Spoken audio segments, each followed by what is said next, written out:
what is embodied intimacy? Right? People are often coming to me, they're like, hey, this intimacy thing, the relationship piece is like fuzzy for me.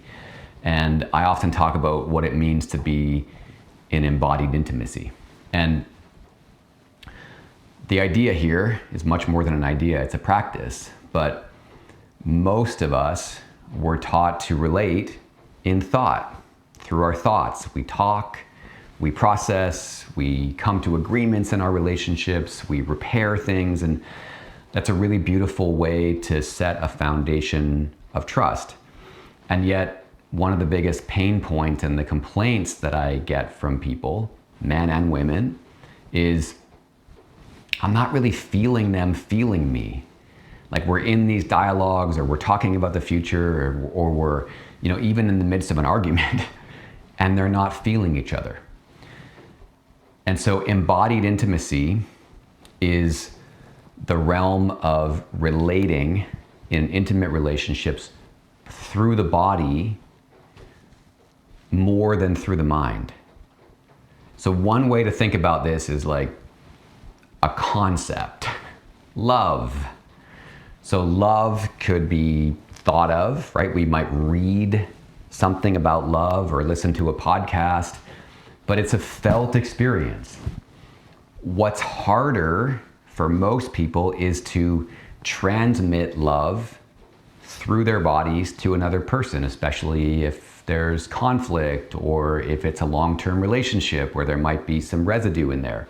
Not that you shouldn't deal with the residue and have ways to talk, but the practice of loving someone is absolutely unembodied practice. It happens from the heart, it happens through the body, it happens not just through words, but through a transmission, if you will, of love, like a radio signal, right? Like a Wi-Fi signal. And so even just a concept that's as big and juicy as love, it cannot be transmitted through the mind alone, right? Empathy. Are you feeling me?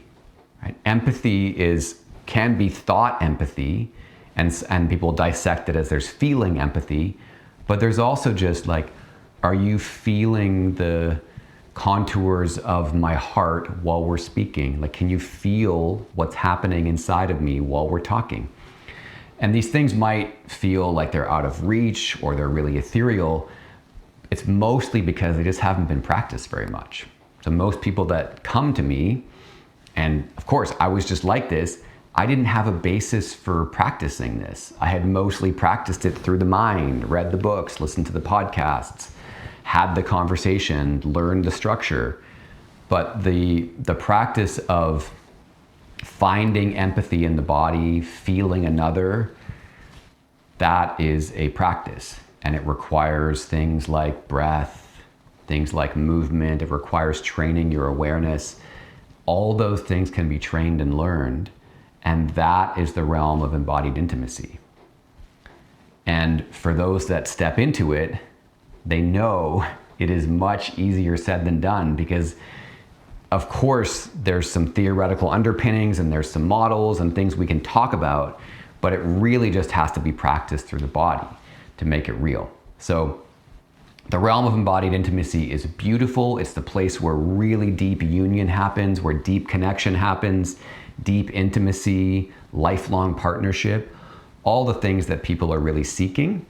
And yet it is the least practiced of those.